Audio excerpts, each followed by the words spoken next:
तो टॉपिक है हमारा सिलिकेट्स। देखो, सिलिकेट्स बहुत सिंपल सा टॉपिक है और बहुत इंपॉर्टेंट टॉपिक है। क्या होता है सिलिकेट्स?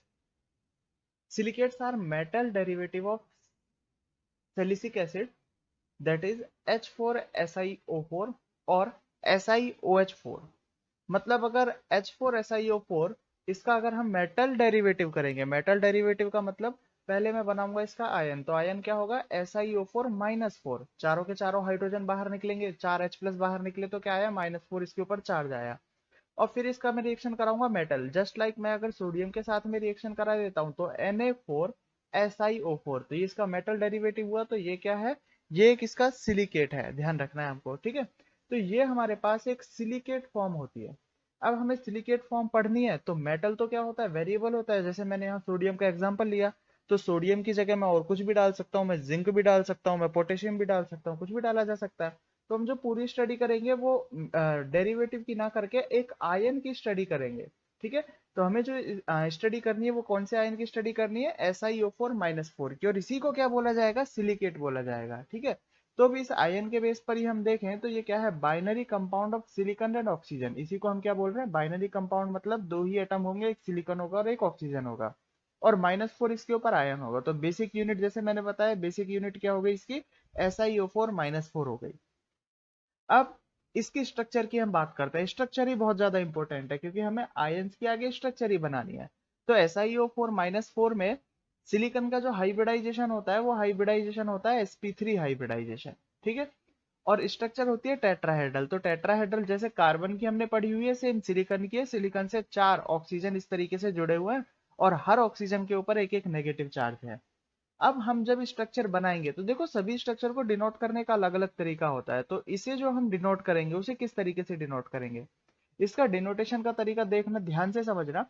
मान लो जैसे हमारे पास ये सिलिकॉन है और ये 4 ऑक्सीजन जुड़े हुए हैं, तो ये जो ऑक्सीजन है, ऑक्सीजन ये वाला नंबर 1 नाम दे देता हूं मैं।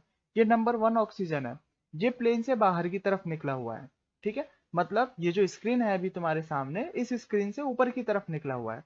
तो अगर इसे मैं ऊपर से ऊपर की तरफ 3D स्ट्रक्चर में सोचता हूँ, और जहां से अभी तुम स्क्रीन को देख रहे हो बिल्कुल उसी तरीके से टॉप व्यू से अभी इसको देखना स्टार्ट करो, तो हमें ये पीछे की तरफ एक ट्राइंगल नजर आएगा, ठीक है।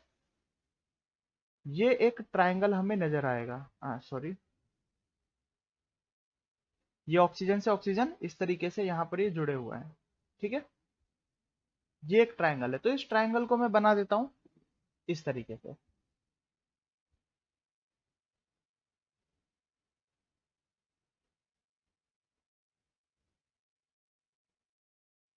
ये ट्राइंगल मैंने यहाँ पर बना दिया, और इस ट्राइंगल पर ये हमारे पास ऑक्सीजन एटम मैंने यहाँ पर रख दिए। ये क्या रखे हुए हैं यहाँ पर? ऑक्सीजन।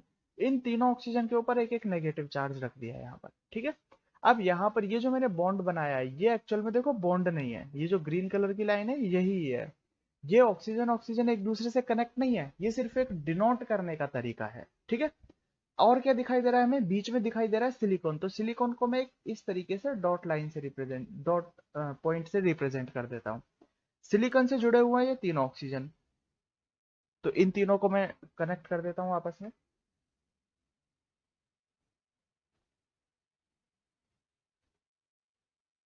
ये कनेक्ट कर दिया, ठीक है। और ये जो ऑक्सीजन है ये हमें बिल्कुल सिलिकॉन के ऊपर दिखाई देगा। नंबर 1 ऑक्सीजन प्लेन से बाहर की तरफ निकला हुआ है, मैं टॉप व्यू से देख रहा हूँ, तो मुझे क्या दिखाई देगा? ऊपर से ऑक्सीजन और ऑक्सीजन के नीचे सिलिकॉन। तो ये एटम ऑक्सीजन आया, ठीक है। समझ में आया होगा स्ट्रक्चर। इसमें नंबर 1 ऑक्सीजन ये रहा। बाकी अगर ऑक्सीजन को नंबरिंग दी जाए तो ये नंबर 2 है तो ये नंबर 2 हो जाएगा, ये नंबर 3 है तो ये नंबर 3 हो जाएगा, एंड ये नंबर 4 ऑक्सीजन, ठीक है। तो इस तरीके से स्ट्रक्चर है, और इसमें ऑक्सीजन एक दूसरे से कनेक्टेड नहीं है, सारे ऑक्सीजन सिलिकॉन से कनेक्टेड है। ये एक रिप्रेजेंट करने का तरीका हुआ, ठीक है। तो ये सिलिकेट है हमारे पास SiO4। अब ये जो SiO4 है ये सिंगल यूनिट में बहुत कम स्टेबल हो पाता है। ये क्या करता है? ये या तो अपने डाइमर बना लेगा या फिर अपना पॉलीमर बना लेगा, एक दूसरे से कनेक्ट होता रहता है। अब जैसे जैसे एक दूसरे से कनेक्ट होते रहता है, उसी के बेस पर हमें सिलिकेट्स के टाइप्स पढ़ने होते हैं। तो हमारे पास अब जो टाइप्स हैं सिलिकेट के वो इस तरीके से हैं। तो सिलिकेट्स में हमारे पास सबसे पहले है ऑर्थोसिलिकेट। देखो ऑर्थोसिलिकेट क्या होता है? ऑर्थोसिलिकेट एक सिंगल यूनिट होती है। मतलब जैसे अभी हमने सिलिकेट के बारे में क्या पढ़ा कि सिलिकेट SiO4 - 4 को सिलिकेट बोलते हैं। तो अगर ये कोई भी पॉलीमरिक फॉर्म नहीं बना रहा है, सिर्फ और सिर्फ SiO4 - 4 की फॉर्म में ही प्रेजेंट है, तो ऐसे सिलिकेट को हम क्या बोलेंगे? ऑर्थोसिलिकेट बोलेंगे। एग्जाम्पल देखो, जैसे यहाँ पर एग्जाम्पल है जिरकॉन का। जिरकॉन क्या है? ZrSiO4। तो Zr+4 में एग्जिस्ट करता है, और SiO4 में एग्जिस्ट करेगा, तो ये क्या हो जाएगा हमारे पास? ये ऑर्थोसिलिकेट हो जाएगा। ठीक है। ओवाइन का देखो Mg2SiO4 और विलेमाइट का Zn2SiO4। तो यहाँ पर ये जो यूनिट है ये सिंगल यूनिट में है, SiO4 - 4 में। इन्होंने कोई भी डाइमर या पॉलीमर नहीं बनाया, तो इन्हें क्या बोलेंगे हम लोग? ऑर्थोसिलिकेट बोलेंगे। नेक्स्ट है हमारे पास पायरोसिलिकेट। पायरोसिलिकेट क्या होते हैं? देखो, पायरोसिलिकेट में ये डाइमर बनाते हैं, मतलब जिसमें दो SiO4 - 4 यूनिट कंबाइन हो जाएंगे, सिर्फ दो, तो उन्हीं को क्या बोला जाएगा? उन्हीं को पायरोसिलिकेट्स बोला जाएगा। ठीक है। देखो इसमें definition, in these silicate to SiO4 - 4 units are joined by sharing oxygen at one corner given Si2O7 - 6 units। इसके बारे में बताता हूँ ये कैसे आया। देखो, यहाँ पर एक यूनिट ये थी और दूसरी यूनिट ये थी। जब ये दोनों यूनिट कंबाइन हुई तो इनमें बीच में ये ऑक्सीजन दोनों यूनिट के अलग अलग थे, लेकिन कंबाइन होने के बाद ये यहाँ पर शेयरिंग में आ चुके हैं। ठीक है। यहाँ पर एक ही ऑक्सीजन है, तो एक ऑक्सीजन कम हो जाता है दोनों यूनिट का मिला के। ठीक है। अब देखो यहाँ पर माइनस साइन कैसे लगाना है हमको, नेगेटिव कैसे लगाना है? जिसमें ऑक्सीजन की वैलेंसी कंप्लीट हो उसमें नेगेटिव नहीं लगाएंगे, जिसमें ऑक्सीजन की वैलेंसी इनकम्प्लीट हो उसमें नेगेटिव हम लगाएंगे। तो ये ऑक्सीजन सिर्फ एक सिलिकॉन से जुड़ा हुआ है, जैसा मैंने बताया था कि ये और ये बॉन्ड नहीं है। ठीक है। तो जब ये बॉन्ड नहीं है, सिर्फ एक ही बॉन्ड जुड़ा हुआ है, किससे? ये वाला सिलिकॉन से इसका बॉन्ड जुड़ा हुआ है, तो यहाँ नेगेटिव आएगा, एक नेगेटिव यहाँ आएगा, और एक नेगेटिव इस सिलिकॉन के ऊपर जो ऑक्सीजन है वो यहाँ आएगा। तीन नेगेटिव हो गए। इस ऑक्सीजन की वैलेंसी कंप्लीट है, ये इस सिलिकॉन से भी इस सिलिकॉन से भी बॉन्ड बनाए हुए है, और इस सिलिकॉन से भी बॉन्ड बनाए हुए, तो यहाँ कोई नेगेटिव नहीं आने वाला। तो इसी तरीके से यहाँ नेगेटिव, यहाँ नेगेटिव और यहाँ नेगेटिव। फॉर्मूला देखोगे इसका तो क्या बन जाएगा? 2 सिलिकॉन 7 ऑक्सीजन और टोटल चार्ज -6, तो Si2O7 - 6 इसका चार्ज हो जाएगा। एक्चुअल में स्ट्रक्चर अब देखो इसकी क्या होगी। ये सिलिकॉन, इससे ये 3 ऑक्सीजन, और ये बीच वाला ऑक्सीजन इसमें कॉमन है। ठीक है। एक ऑक्सीजन यहाँ पर और एक ऑक्सीजन यहाँ पर, ये यहाँ पर इस तरीके से इसकी स्ट्रक्चर होगी। नेगेटिव कहाँ कहाँ है? ये नेगेटिव 3 और ये 3 नेगेटिव। तो स्ट्रक्चर से और क्लियर हमारे पास ये हो जाएगा। तो जिसमें इस टाइप की दो यूनिट, सिर्फ दो यूनिट आपस में कंबाइन हो जाए और फॉर्मूला Si2O7 - 6 को फॉलो करे, उसे क्या बोलेंगे हम लोग? पायरोसिलिकेट्स बोलेंगे। पायरोसिलिकेट के बाद है हमारे पास ये साइक्लिक स्ट्रक्चर। देखो साइक्लिक स्ट्रक्चर में क्या होगा, इसमें दो ऑक्सीजन एटम, एक टेट्राहेड्रॉन यूनिट के दो ऑक्सीजन एटम शेयरिंग में आ जाएंगे, और फॉर्मूला क्या बनेगा हमारे पास? जो फॉर्मूला होगा वो होगा SiO3 - 2 N। N का मतलब जितनी भी यूनिट यहाँ पर कनेक्ट होती है उस तरीके से N। देखो किस तरीके से, जैसे हमारे पास ये एक यूनिट थी, इस यूनिट के जो शेयर्ड हैं, ये एक ऑक्सीजन और ये एक ऑक्सीजन, ये दो ऑक्सीजन इसके शेयरिंग में चले गए बाकी दो यूनिट के साथ में। तो यही बोला गया है, इफ 2 ऑक्सीजन एटम पर tetrahedron unit are share to formed close ring. Cyclic ring अगर बनाता है, जरूरी नहीं है अगर दो शेयरिंग में है तो वो साइक्लिक ही बनाए, वो लीनियर भी बना सकता है, आएगा भी हमारे पास आगे। ठीक है। लेकिन जिसमें दो यूनिट मिलके एक साइक्लिक बनाए उसी को हम साइक्लिक स्ट्रक्चर बोलेंगे। इसी तरीके से इस यूनिट का देखोगे तो इसमें भी दो हमारे पास, एक तो ये ऑलरेडी है, दूसरा ये शेयरिंग में है। और इसी तरीके से इस यूनिट को देखोगे तो इसमें भी दो ऑक्सीजन शेयरिंग में है, तो यहाँ पर शेयरिंग रहेगी ऑक्सीजन की। और जो शेयरिंग में होते हैं उनके ऊपर नेगेटिव होता नहीं है, तो यहाँ नेगेटिव देखो कहाँ आएगा, एक ऑक्सीजन यहाँ इस पर, ये नेगेटिव आ जाएंगे, ये नेगेटिव आया, ये नेगेटिव और ये नेगेटिव। अब इसका फॉर्मूला देखोगे तो फॉर्मूला क्या बनेगा? जब इसका फॉर्मूला कंसिडर करोगे तो इसमें तीन तो सिलिकॉन है, तो ये हो जाएगा Si3।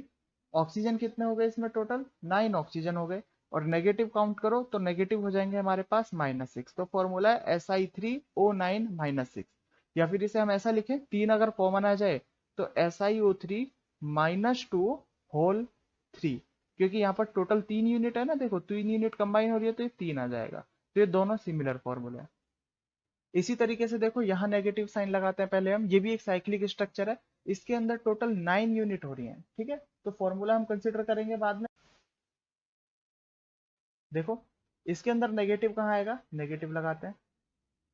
ये जो शेयरिंग वाले हैं उनके ऊपर नेगेटिव नहीं आएगा, यहाँ यहाँ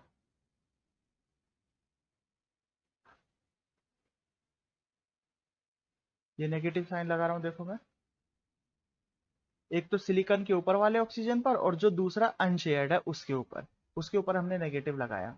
ठीक है, अब इसका जब फॉर्मूला काउंट करोगे तो क्या फॉर्मूला आएगा, टोटल इसके अंदर सिलिकॉन है 9, ऑक्सीजन काउंट करो तो टोटल ऑक्सीजन हो जाएंगे हमारे पास, सॉरी इसमें टोटल सिलिकॉन है 6, 9 नहीं 6 यूनिट।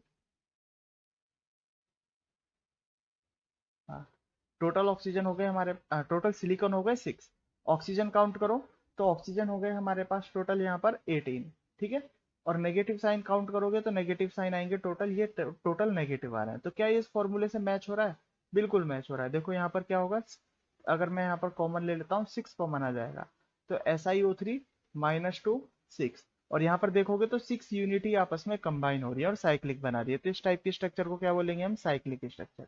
एक बार इसे मैं ओपन करके भी दिखा देता हूँ कि ये स्ट्रक्चर दिखने में कैसा होगा। अगर हमें इस तरीके से लीनियर स्ट्रक्चर ना, बॉन्ड लाइन फॉर्मूला ना दिया होता तो कैसी स्ट्रक्चर बनती। देखो सिलिकॉन ये है, ये सिलिकॉन ऑक्सीजन से जुड़ा हुआ है, तो इस सिलिकॉन को ऑक्सीजन से जोड़ा, फिर ये ऑक्सीजन फिर सिलिकॉन से जुड़ा, फिर ये सिलिकॉन फिर ऑक्सीजन से जुड़ा, फिर ये एक सिलिकॉन से जुड़ा, ये एक ऑक्सीजन से, और इस तरीके से एक हेक्सागन बना। ठीक है, अब ये जो सिलिकॉन है, ये सिलिकॉन एक तो ऊपर की तरफ वाला ऑक्सीजन और एक ये वाला ऑक्सीजन, दो ऑक्सीजन से जुड़ा हुआ है। तो यहाँ पर हम लिख सकते हैं O- एंड O-, ये O नेगेटिव O नेगेटिव। इसी तरीके से बाकी के दोनों ऑक्सीजन भी यही होंगे। तो इस स्ट्रक्चर को इस तरीके से भी ड्रॉ किया जा सकता है, ये दोनों सिमिलर स्ट्रक्चर हैं। ठीक है, देख सकते हैं हम इन दोनों सिमिलर स्ट्रक्चर्स को। तो साइक्लिक के बाद अब हम चलते हैं आगे चैन सिलिकेट पर।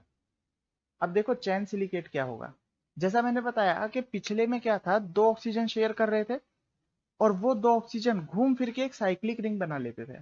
लेकिन यहाँ पर दो ऑक्सीजन शेयरिंग होंगे लेकिन वो घूम के साइक्लिक ना बनाने की बजाय कंटिन्यू एक लीनियर चैन बनाएंगे।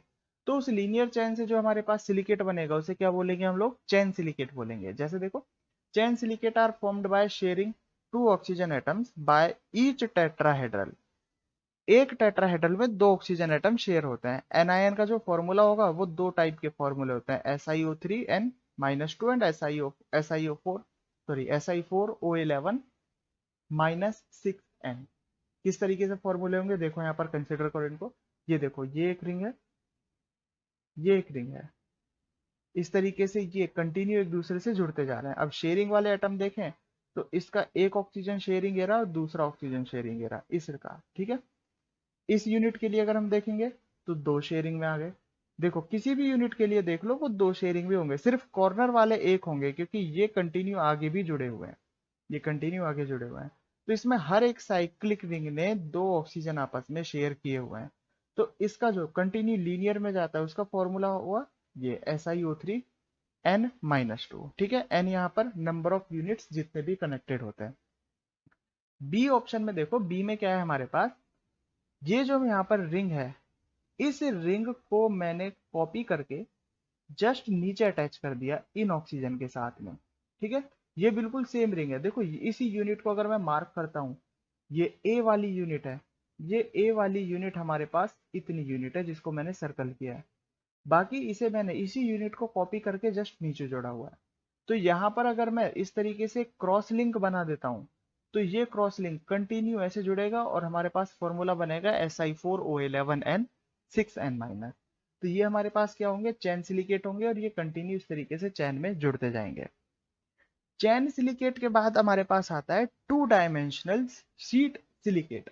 अब वो क्या होता है टू डायमेंशनल शीट सिलिकेट, इसमें देखो जैसे ये चैन सिलिकेट है, ये चैन सिलिकेट में कंटिन्यू इस तरीके से दो चैन जा रही है। इनको अगर मैं कनेक्ट कर दूं, देखो इसमें देख रहा हूं डायग्राम में दिखाई दे रहा है O नेगेटिव, तो ये भी शेयरिंग कर सकते हैं। अगर मैं इनके नीचे भी इसी तरीके से शेयरिंग वाले ट्राइंगल यहाँ पर फॉर्म कर दूं, ये कंटिन्यू एक दूसरे से यहाँ पर ये शेयरिंग में ऑक्सीजन में आ जाता है। मतलब मैंने क्या किया, मैंने चैन सिलिकेट को आपस में क्रॉस लिंक से जोड़ दिया।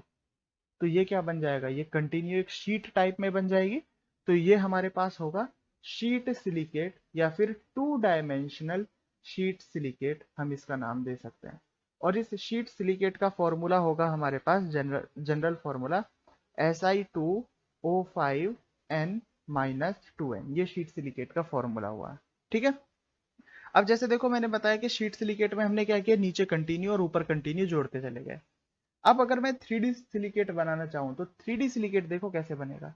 ये जैसे इस ऑक्सीजन की बात करता हूँ, ये ऑक्सीजन हमारे पास ऊपर की तरफ है और नेगेटिव है, मतलब ये भी शेयरिंग कर सकता है। तो इसे मैं ऊपर की तरफ और ट्रायंगल बना दूं, मतलब जिस तरीके से मैंने देखो चैन सिलिकेट में क्या किया हमने, एक बार देखो फिर से, ये एक ट्रायंगल था, चैन सिलिकेट में इसको एक्स डायमेंशनल में लेके चला गया, शीट में मैं इसको वाई में भी लेके चला गया, मतलब एक्स और वाई दोनों डायमेंशन में ये कंटिन्यू चैन बनाते चले गए। और 3D के लिए अगर मैं z डायमेंशन में भी इसको लेके आ जाऊं तो वो हमारे पास एक 3 डायमेंशनल शीट सिलिकेट हो जाएगा। ठीक है। ये जो सिलिकेट्स होते हैं ये बहुत ज्यादा काम आता है। शीट सिलिकेट 3D के एग्जांपल मैंने पहले भी बताए हुए हैं, जैसे क्वार्ट्ज होता है, ट्राइडामाइट होता है, ये जो सिलिकॉन्स है यही तो सिलिकेट है, SiO लिंकेज इनके अंदर आ रहा है। तो क्वार्ट्ज, ट्राइडामाइट, ये सब क्या है हमारे पास 3D शीट के एग्जाम्पल्स है। जियोलाइट सरफेस केमिस्ट्री में पढ़ा होगा, और अगर नहीं पढ़ा तो सरफेस केमिस्ट्री में हमारे पास एक टॉपिक आएगा जियोलाइट। वो क्या होता है, वो भी इसी टाइप का एक सिलिकेट होता है। मतलब जब हम देखो इनके अंदर एक टाइप का ये वॉइड फॉर्म हो रहा है, खाली जगह बनती है ये सभी सिलिकेट में। तो 3D में भी ऐसी खाली जगह होगी सिलिकेट के अंदर। तो जब भी हम इनके अंदर कोई भी सॉल्वेंट या इम्प्योरिटीज वाला कोई पार्ट इसके अंदर डालेंगे, तो इम्प्योरिटी अगर इनके साइज से मैच कर गई तो इम्प्योरिटी क्या होती है, इनके बीच में फिल हो जाती है। तो इसीलिए ये शेप सेलेक्टिव कैटलिस्ट का भी काम करते हैं, जिसे हम बोलते हैं जियोलाइट। ठीक है, ये टॉपिक सरफेस केमिस्ट्री का टॉपिक है जो मैं एक्सप्लेन कर रहा हूँ। इनके अंदर इम्प्योरिटीज फिल करके हम इनका कलर भी चेंज कर सकते हैं। जैसे एक एग्जांपल, एक स्टोन आता है पन्ना, पन्ना स्टोन होता है। ठीक है, वो क्या होता है, वो भी एक टाइप का सिलिकेट होता है, उसके अंदर हम कलर फिल कर सकते हैं। जैम स्टोन होता है, तो बहुत सारे जैम स्टोन भी 3D सिलिकेट के बनाए जाते हैं। तो ये हमारे पास टॉपिक था सिलिकेट, जिसमें 2D और 3D इतने ज्यादा इंपॉर्टेंट नहीं है। जो क्वेश्चन पूछे जाता है वो ऑर्थो सिलिकेट, पायरो सिलिकेट और साइक्लिक सिलिकेट से क्वेश्चन पूछे जाते हैं। ठीक है, क्योंकि 3D सिलिकेट में बहुत ज्यादा बहुत ज्यादा हायर फॉर्मूला बनता है, एन की वैल्यू ज्यादा होती है, तो इसलिए उसे सिलेबस में कंसिडर नहीं किया जाता है। तो कंसिडरेशन में हमें सिर्फ ऑर्थो, पायरो, साइक्लिक और चैन सिलिकेट यहाँ तक हमें पढ़ना होता है, इंपॉर्टेंट। तो हमारा अब कार्बन फैमिली सभी तरीके से कंप्लीट हो चुका है। इसके अलावा जो छोटा सा टॉपिक बचता है वो बचता है एलोट्रोप ऑफ कार्बन। वो एलोट्रोप ऑफ कार्बन के अंदर डायमंड, ग्रेफाइट और फुलरिन की स्ट्रक्चर होती है। वो 10th क्लास तक पढ़ा दी जाती है, इसलिए मैं इसमें उसे नहीं पढ़ रहा हूँ, या फिर तुम्हारे बोर्ड की बुक में वो दिया होगा। तो मेंस और नीट के हिसाब से वो इतना ज्यादा इंपॉर्टेंट नहीं है, और ना ही वो एडवांस के हिसाब से बिल्कुल भी इंपॉर्टेंट है कि वो डायमंड से कभी कोई क्वेश्चन पूछेगा। ठीक है, तो डायमंड, ग्रेफाइट और फुल रेट वो सिर्फ बोर्ड के हिसाब से तुम्हें कंप्लीट कर लेना है एनसीईआरटी में से। बाकी हमारे पास जो इंपॉर्टेंट टॉपिक थे वो ये हो गए थे, और कार्बन फैमिली अब यहाँ पर खत्म हो जाता है।